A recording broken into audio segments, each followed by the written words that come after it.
Central. And welcome back, everyone. Welcome back. I apologize for interrupting that duct tape, but we have a match. We have a series. We are jumping in mid-series into the ZVP. Krystianer versus GogojOey, as our Protoss player is up 1-0. Yep, here we go. It is going to be a bit of a favorite of the Ducklings in GogojOey, a player that we've had been close with over the years, but Krystianer also a big favorite to take this entire tournament. So going to be an interesting one for sure. GogojOey is a very aggressive player in this matchup. He is very aggressive. And spawning in the bottom left-hand corner, we have the Blue Zerg player representing the Juggernauts. It is GogojOey.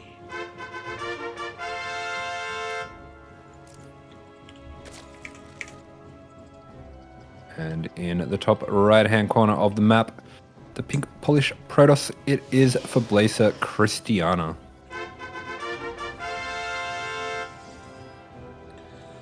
And we did miss out on game one, but they did have a relatively long one. I think it was around like 12 or 13 minutes.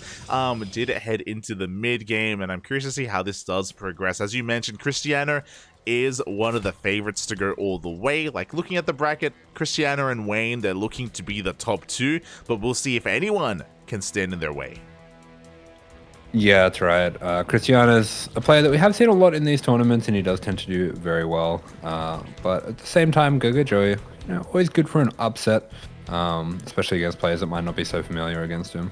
Yeah, I mean, hey, he took down Demago already, and sure, that's a different kind of matchup and a different series, but, still showing that he is, or he can go up toe-to-toe against the caliber of player like what Europe has to offer. So, yeah, we'll see how he goes. So far, we do have a hatch gas pool opener, very standard stuff. Krystianer going for a gate expand, nothing too crazy, nothing too fancy. Yeah, that's right. GogojOey usually starts off pretty normal, but he does have a bit of that Mia Micah magic where he'll just make a billion units out of nowhere, and it just makes no sense because his economy doesn't seem that good, but he just has more units than you've ever seen in your life. Exactly. Also, my mistake. I said he took down Demago. That was Ender. Ender took down Demago. GogojOey took down Eva's Protoss, which isn't too impressive. It's Oh, shots fired. Okay. So maybe he's warmed up for Krystianer. Maybe, yeah. Give him a real Protoss now.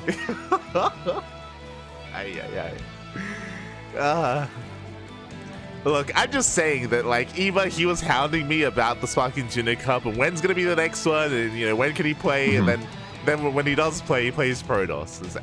Yeah, that's why he wants to play. True. He wouldn't be asking you if he was going to play Zerg. You're not wrong. You're not wrong.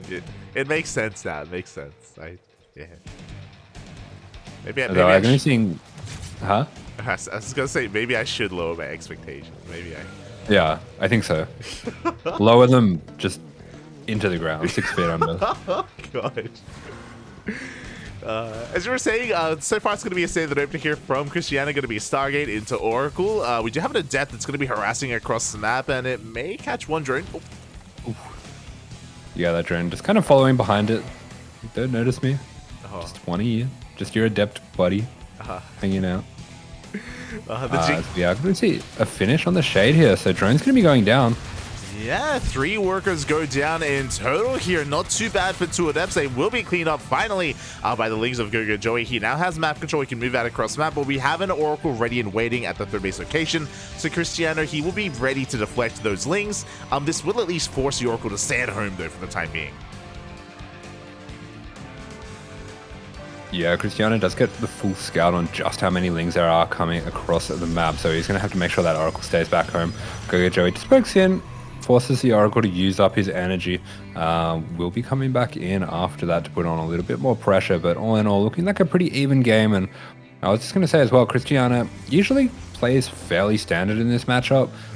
We have been slowly seeing Protosses sort of edge towards more of a tech-heavy style rather than that eco-heavy style of hero. So instead of going for a super early 4th and into a 5th behind that, we have been seeing 6 gas a little bit more commonly lately. Yeah, exactly. We've been seeing, you know, double Robot Colossus production, for example, or into faster Archons. That has been more trendy recently, and we'll see if that's going to be the same, or that's going to be the case for Krystianer. As the Oracles move out, the Lings move in, they get one Adept, but they don't really get too much else, as we do have that kind of standard follow-up. Yeah, that Adept going to be going down with a lot of drama and aplomb, but nothing too crazy going on back at home.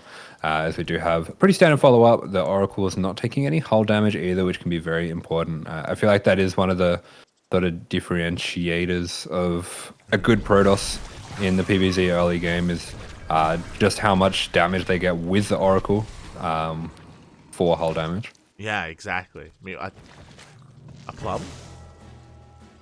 A plum. Plum? I can't remember what it was about anymore. What? I don't even know what you're talking about. I don't. Fine. Neither do I. Four plumbers and a plum? Makes two of us. Four plumbers. What are we watching? What's going on? Are the Adepts plumbers? Oh, they could be. Adepts would actually make really good plumbers because you could just like send your shade through the pipe and see what's going on. Yeah. But you don't have to complete the shade. There you go. Or you can finish it on the other side. They should give up their jobs here at like killing workers and become plumbers. Oh yeah. No, plumbing would be a lot more safe. It would. For everyone involved, for everyone. As we do see, You're just thinking about the drones. I You're like my drones. I'm like, Adepts, you guys should go for a new job. I just really want to see you succeed. Yeah, exactly. They can excel, you know, in the janitorial section of the Protoss Armada. I'm just saying. Clean out your pipes, Protoss. Clean your pipes, Bobby. Clean. It's a PSA for everyone. Clean all your pipes. As we do see Krystianer working towards Blink and +1. He is going for a faster fourth, though. I do appreciate, I mean, he's walling off at his third base. He's walling off everywhere, actually, going for a much more defensive style here instead. Not really being too active on the map. Yeah, I really like his setup here, and it does look like we're going to be seeing a little bit of aggression coming out here from GogojOey. He hasn't been droning too aggressively, opting instead to go for a pretty healthy amount of lings here, but behind this going into double upgrades, getting that Bane Nest and Infestation Pit on the way as well, so he will have nice and early +2 attack here. Yeah, exactly. And so far, these Lings haven't really paid for themselves. As we can see, the defensive position here from Krystianer is pretty insane. He's rolling off everywhere, making full use of Ancient Cistern. And from here, he can get into the rest of his tech, into his Robot production, into his Colossus production. And GogojOey, he's going to have to try to accept this game state, but no, he makes another big wave of Lings. Yeah, GogojOey looking to get aggressive here. Behind this going into Hive as well. We know GogojOey loves his Ultras in ZBT. I'm not sure how fond of them that he is in this matchup, but I don't think it would be a bad shot against so many Stalkers. Yeah, it could do well. It could do well. I'm curious where he's going to take up towards, whether it's Ultras or Spire for Greater Spire or Lunkers. For now, he's going to be droning up almost to around 80 with those 5 extra workers. He should be hitting the 80 worker count soon. But really, we're waiting for that tech because there is no Roach Warren. There is no Hydra Den. It feels like it has to be Ultras, right? Question mark? Yeah, maybe. As we do see just a massive flood of Ling Bane here. So GogojOey really trying to build up a serious army well before any of this tech kicks in. Yeah, and like this style that GogojOey is going for is really good if the Protoss player is being active. Like this is just a really strong way to gain map control. And he does have map control, but that's only because Krystianer is giving it to him. He's like, do what you want. I'm just gonna stay at home. And as a result, this Ling Bane, it's gonna have a hard time gaining value here. Momentarily, we should be seeing GogojOey try to crash into one of these bases, but like Krystianer, he's so ready for that. Yeah, Krystianer is really close to having Storm ready. He does have those high Templars just sitting there building up energy as well. And as much as I do think that this Baneling timing is really strong for Zerg at the moment, one of the things that can give you a lot of trouble is early Storm. Yeah, exactly. And Storm is on the horizon here. There is that Ultra Cavern that we were talking about. So it is going to be Ling Bane into Ultra. And again, this can be a really strong style on Ancient Cistern. But just because of the defensive position here, or the defensive play style of Krystianer, it's kind of counteracting that in a way. We can see that, again, this Ling Bane army just hasn't really gotten too much done here. We're just kind of bleeding out Lings wherever we can, and we haven't traded. Yeah, I mean, these gateway walls are a real problem, and they're going to be even more of a problem once the ultras come on in. As we do see, Storm hasn't been revealed to these links. Not too many of those going to be going down, as it looks like GogojOey just trying to maintain that map control and keep Krystianer pressed into his bases. Yeah, exactly. But Krystianer is maxed. He is now maxed out with a death ball of an army. As he moves out, he's going to be exposing himself. We do have a big Ling Bane counterattack being set up here, so there is an opportunity for GogojOey to take advantage of the positioning here of Krystianer. Yeah, GogojOey sees what's going on. He's going to be sending those lings through. Actually picks up an Immortal on the way out as well. It's going to be very valuable once those ultras do hit the field. Yeah, and a lot of work is going to be going down as well as they try to transfer the hell out of there, but probes will be falling, depowering some of these gateways as well. At the same time, though, Krystianer is moving out with his main army. Yeah, really nice damage. Krystianer is going to be spotting that ultra, but with only one Immortal here in this army, he needs to really make sure that he's catching these ultras individually as they're coming out, not fighting all of them at the same time. Yeah, to be fair, no kind of splitting. We only have +1 carapace as well, so these ultras aren't as beefy as they otherwise should be. Big storms here on the queens. The ultras are being forced back. A lot of the queens are falling, which means they can't transfuse the ultras. Yeah, counterattack getting some good damage here for GogojOey. Does put Krystianer down onto 3 bases and is continuing to break on through, but all the Banelings, they are getting caught by storms. Barely anything for Krystianer has gone down. Beautiful trap on the Ultra. Oh my god, does trap the Ultra, will go down. The Banelings, they actually connected with the High Templar. They forced the Archons. No more storms. 0 storms remaining, but we do have the Archons as well as Krystianer is continuing to break on through. He just got 2 hatcheries. He's going for the kill, but he's getting surrounded. Yeah, big surround coming on down. We only have one of these Archons still alive, and that one goes down as well, but the Oracles come in at the perfect time to save the day. I don't think it's going to be enough, though. They get sucked into those Queens. It looks like Krystianer a little bit distracted by something else that was going on, and this is going to be pushed back and cleaned up. Yeah, and GogojOey, he just annihilates this army again. Without Storm, the Lings are supreme here. They do shut down the army. Back at home, Krystianer, he's on a 3-base economy. His Archons are reset. His High Templar were reset. He only has Stalkers and Zealots. Yeah, Krystianer is in a lot of trouble here. He's having to warp in these Zealots just to help deal with these Lings, but the Ultra here is actually doing so much. It really is. Finally, it goes down at the same time. Lings were busting into the natural base, and Krystianer's economy is in shambles, better than that of his opponent, actually. So he's not out of this yet. GogojOey has to be careful not to bleed out too much. Yeah, I mean, GogojOey from here, he is just making units, pumping out Lings, pumping out Ultras as well. We can see as well, Krystianer losing all of these gates is having a little bit of trouble spending his bank. He has a really large gas bank that he just isn't really able to deal with right now. Yeah, he needs to warp in as much as he can. Lings bust into the mineral line. Ultras have arrived as well. And without shield batteries, without an overcharge, it looks like GogojOey should be able to break this. Yeah, I think Krystianer lost his core. That's why he keeps warping in these Zealots. Yeah, and yep, you're right. So the Cybercore was a part of the wall. It went down. GG. GogojOey ties up the series 1-1. GG. That's a spicy one. I'm excited for this game 3 now. Let's go, Bobby. Let's go. Honestly, that was a close game. I did kind of favor Krystianer for the majority of it. He was doing really well, just building himself up to 4 bases, getting Archons, getting Storms.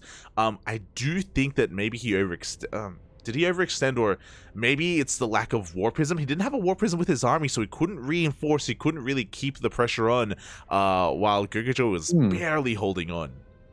He did move out with a Warp Prism. I'm not sure what happened to it. It must have flown into Queens at some point. Yeah, I guess the Queens did deal with it. So without it, it wasn't just the lack of warp-ins, the lack of, juggling as well to keep some of those high-tech units alive, maybe to keep the Storms and the High Templar alive as well. And yeah, as a result, that was a clutch hold for GogojOey.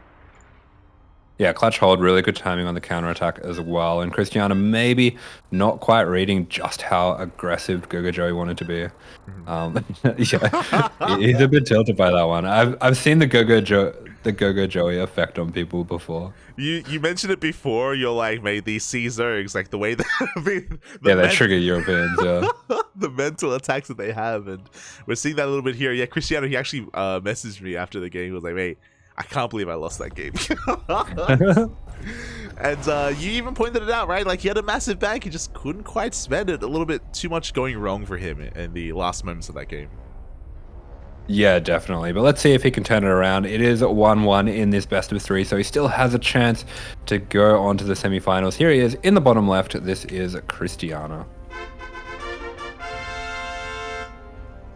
And spawning in the top right-hand corner, we have his opponent. We have the Blue Zerg player from the land of Hong Kong fighting back in this series, putting a point on the board. It is GogojOey.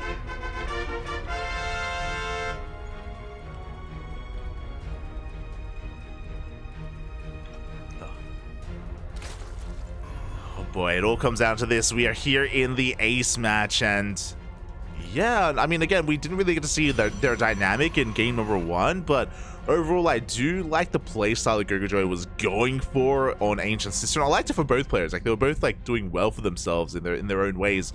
But I expect Royal Blood to be a very different game. Yeah, I would say so as well. Just there's a little bit less room to go for that sort of thing. Also, the bases for Krystianer are going to be harder to block off with gateways in the way that he did before.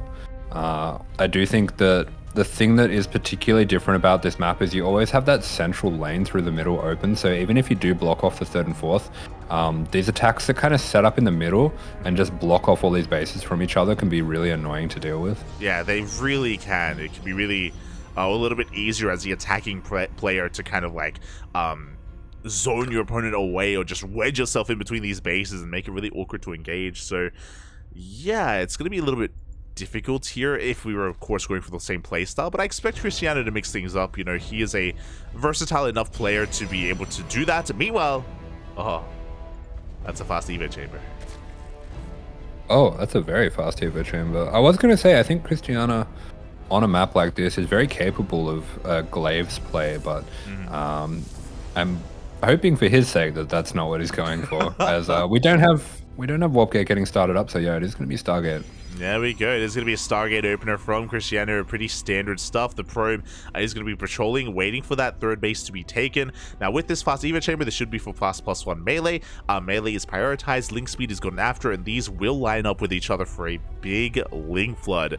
So GogojOey being quite aggressive. He's also not pulling out of gas, which I'm really interested by. So I wonder if he does intend to commit to a big link flood, or if he's just going for really fast +1 melee, which would lead into really fast +2 melee as well. Yeah, okay. That would be weird. That's the kind of thing that I've seen Mio do a lot, but I feel like GogojOey's play makes a tiny bit more sense than Mio. I do think if he is getting a +1 this early that it's gonna be for some kind of attack, but he is thinking about taking a 3rd first. Yeah, he is thinking about it. We do see the Adepts are going to be threatening a shade into the main base, and they will commit to the shade.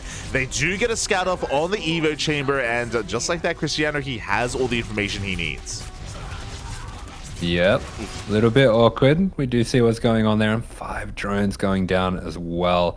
That is real trouble. And yep, Krystianer isn't going to take his 3rd. Instead, opts to throw down the extra gases, and he's going to be getting his Robo and Twilight Council as well. So he is looking to defend on 2 bases here. Yeah, he's respecting this build from his opponent quite a lot here, so he's taking a very defensive stance back at home. Meanwhile, the Oracles are going on in, and it looks like they're going to find a couple more workers here. GogojOey is expanding, and he's droning as well. He's actually not going for a link flood, but a lot of damage is being done. Yeah, this Oracle gets a lot of scouting, a good amount of damage done as well. It takes a lot of hull damage too, so that's going to reduce its chances to get too much more done, especially since this is probably the only Oracle he's going to make for a little while. Behind this, with the Robo and with those extra gates, he could possibly transition into Glaives from here.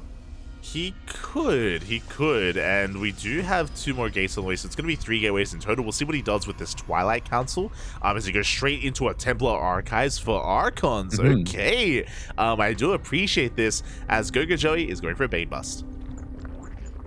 Yeah, okay, so probably going to be defending here, or maybe going for his own pressure with Zealots and Archons. The Archons with the Prism are going to be amazing at helping out with this. 100%. Like, it's going to be ideal. I also assumed that this would be a Bane bust just because of the continued gas mining, and I was like, there's still no lair. Like, we're not going any further than this. So GogojOey is completely all in. He's amassing Lings so far. They haven't fully been scouted yet, as the Prism is going back home to help set up a defense, and we're going to be seeing a massive wave of Ling Bane coming in. But here come those Archons, and as you mentioned, Archons are going to be amazing against all things Zerg right now.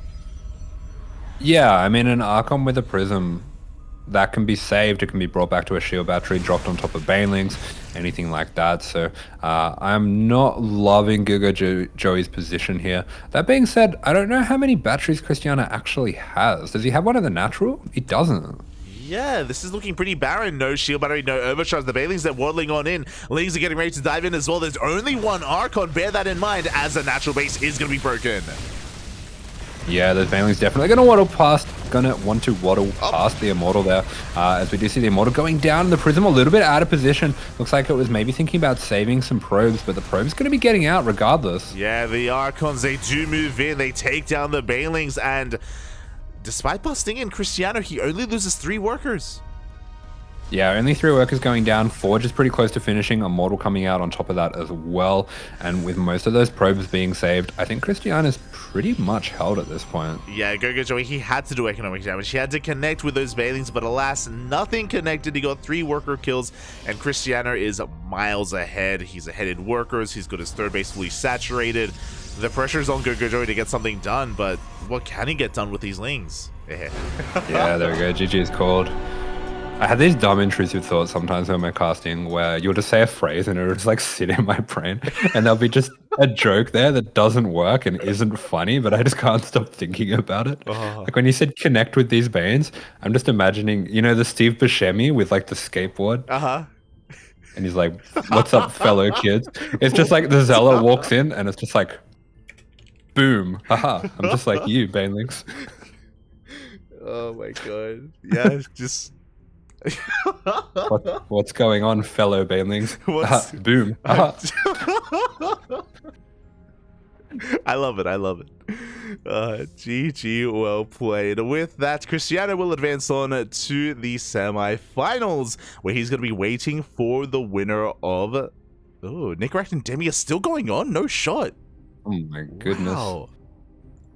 Yeah, looks like they have dragged each other into deep waters there. I'm sure they will both be pretty unhappy about it, but banger games, probably, as we do have that going on. Ender patiently waiting for the winner, and Krystianer going to be going for that first semi. So our semis at this point, we have Mio, Micah, and Wayne at the bottom semi, with Wayne taking out Mindle VK 2-0. And at the top, yeah, it's going to be either Nicaract, Demi, or Ender who's going to be facing Krystianer.